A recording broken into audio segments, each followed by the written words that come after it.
Welcome back to the internet. This is Design264 with Avery. No co-host today. Today's tutorial, shapes and selection tools in Illustrator. So these are the tools we're going to go over: the rectangle tool, ellipse tool, polygon tool, star tool, selection tool, and the direct selection tool.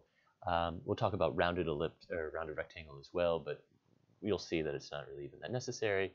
And then I'm going to strongly discourage you from using the flare tool. Okay, let's go into it. So we'll start right now with the rectangle tool. So let's go over to Illustrator. So here we are with our artboard, white rectangular-ish artboard. And here, first reminder, Essentials Workspace. So right up here, Essentials Classic, please. Essentials is, again, probably what the default will be. But in order for your toolbar to look like mine, and so we all have a similar toolbar, let's do this. Essentials Classic has a couple more tools that pre-populates. So here's the shape area. By default, it will have the rectangle tool there, which is the hotkey for that is M. I'll try and remind you all of this as much as possible, but you can see you can hover over it and M is there. So let's just draw that. So you click and drag to make a rectangle. I want to point out that this one has a black fill because that is what the fill was when I started this. So if you look over the properties, and there's no stroke. So it'll be, the shape will create with the fill and stroke that you have set here in the panels before you make the shape. But let's do all this in black, right? 0, 0, 0 in the hexadecimal, and 0, 0, 0 in terms of strength of red, green, and blue. So M again, and my rectangle tool. So great, you can make a rectangle. If you hold down Shift, it makes a perfect square. And you can see that by that pink diagonal line, which is the smart guide saying, hey, this is a square. You can see in the bottom right, it gives you the pixel dimensions of your square if you're looking for some sort of exactness.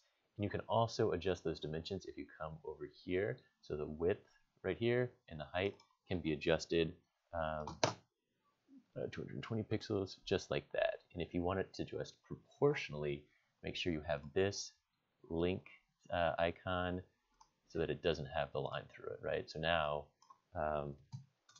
you see it affects it proportionally.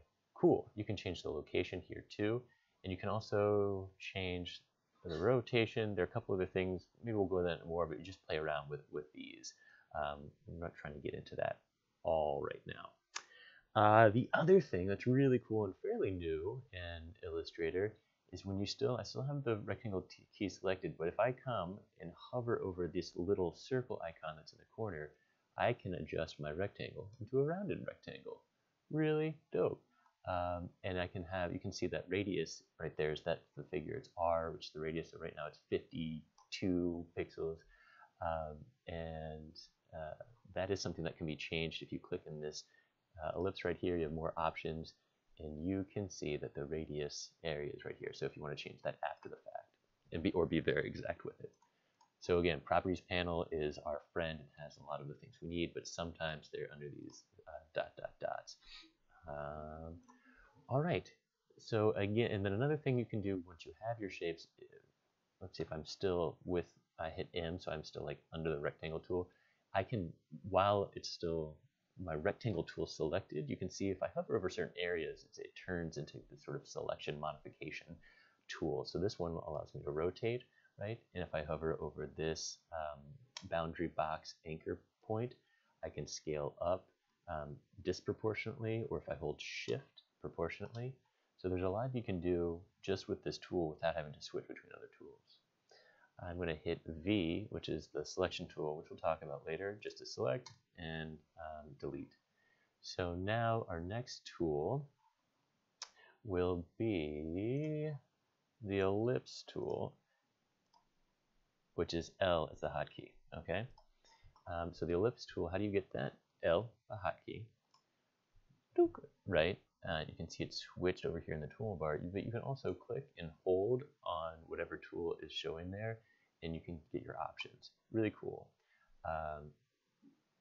To have this come out and not disappear when you start working, you click and hold, click and hold, and then you can hit this little bar right here. You see it highlights when I hovered over it, and now it brings it into the space, and I can move this around and do whatever I need to do with it. Awesome. Click X, and it just goes back there. So ellipse tool, we'll skip the rounded rectangle because you saw that I could do a rounded rectangle with the rectangle tool selected. You know, I could do that here by clicking down there. There's also not up there, so it's just here. Okay, cool. So click and hold. Let's delete this real quick. Actually, bear with me. This I should point out as well. When you have any of these tools selected, if you just click instead of clicking and dragging, you can set up what the dimensions are through this pop-up window, and it'll be a little different for each tool. So if I want a 250 pixel by 250 pixel square, that's how you do that. Okay, click and hold. Ellipse tool. Similar to the rectangle tool, when you're making your ellipse tool, if you hold down shift, you get a perfect circle, right? Height and width the same. And you can see that the smart guides, those pink lines, the horizontal and vertical lines, are showing you that it is a perfect circle. Cool. Also similar rectangle tool, if you hover over areas, you can rotate, but that's not going to do much here, but you can adjust the proportion as you want. So you see how the rotation, when it's not a perfect circle, could have an effect on your shape. I think that is it for the ellipse tool. All those, they're in the properties box, you can make changes there. Now let's go to the polygon tool, which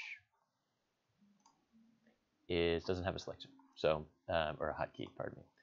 So you click on that, and so you can see by default you get this 1, 2, 3, 4, 5, 6, so hexagon that can rotate around and do all similar, movements in terms of stretching things out and manipulating that way when you still have the tool. I'm going to hit delete. But if you click, you see you get more options. So it just does, by default, it'll be a symmetrical object where all the radii will be the radius will be the same. You'll see. So if I do a 3-sided one, I get this equilateral triangle, right? But I can easily mix stuff up and change it to different types of triangles. Let's see what else with the shape tool. If you want to do like 8-sided,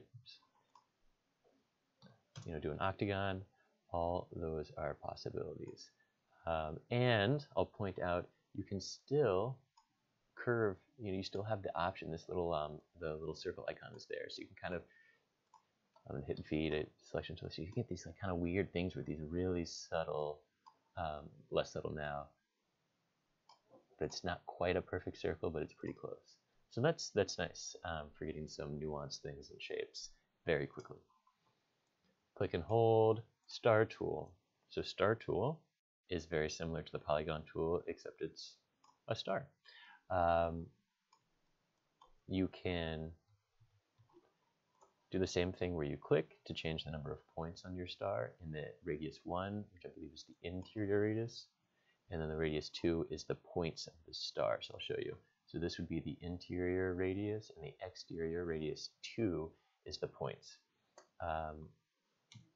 What you can also do is if you drag it out and then click Command or Control while you're still dragging, so I haven't let go, you can see what I'm doing, adjusting the radii in relation to each other. Wow, it's really actually kind of beautiful looking.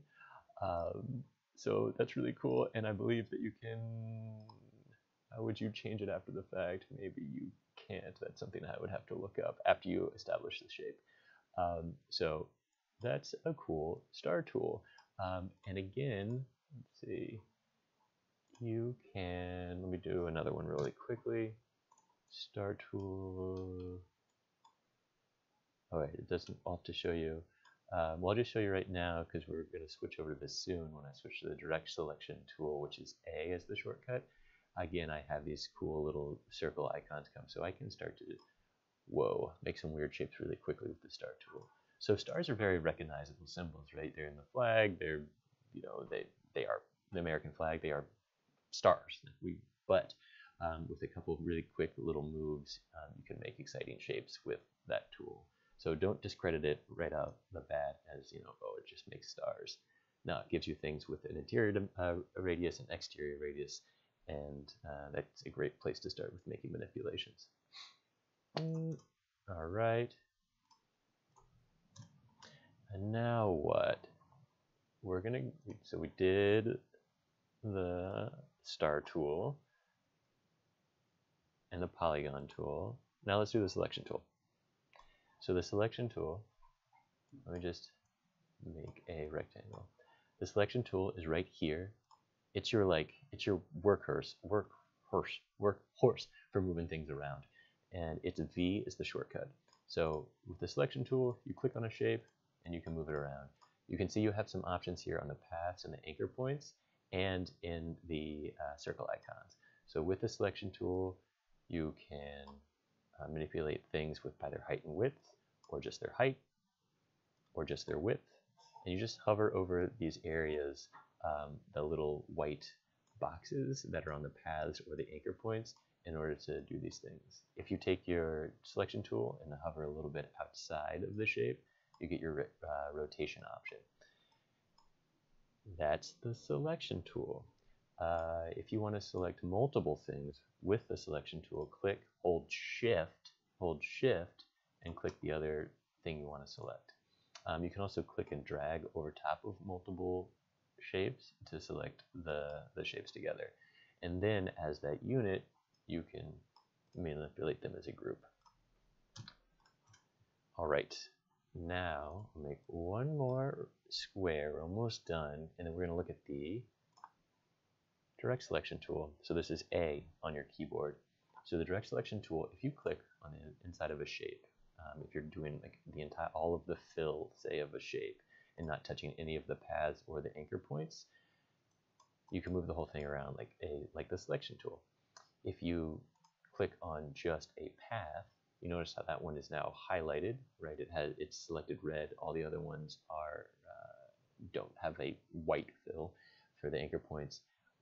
When you have one anchor point selected, ooh, you can start to manipulate things that way. Ooh, yummy, right? If you select a path, so hover over till your smart guides, which are the pink text that says path, you can move a path around. And you see that it is kind of giving me a preview of what my new shape, what form it will take, right? Y'all can see that with the red lines, which I'm going to come over here to my panels and click on layers, correspond with the color of my layer. So that's just nice as a indicator of which layer you're working on. If ever you have a document with a ton of different layers, you're starting to get confused of what shapes are on which layers, or if they're on the same layer, you get it. What else with the selection tool? So shift with the direct shift and clicking with the direct selection tool can select multiple anchors. So I have that one selected, this one selected, and then I'll just come back and click on that one, and you can see the further manipulations. And I can, if I have those three selected, you see I can do this rounded corner, and it will only affect those three. So because I did not have that selected with my direct selection tool, I could round the corners, the points of those shapes, those corners, without affecting this fourth corner.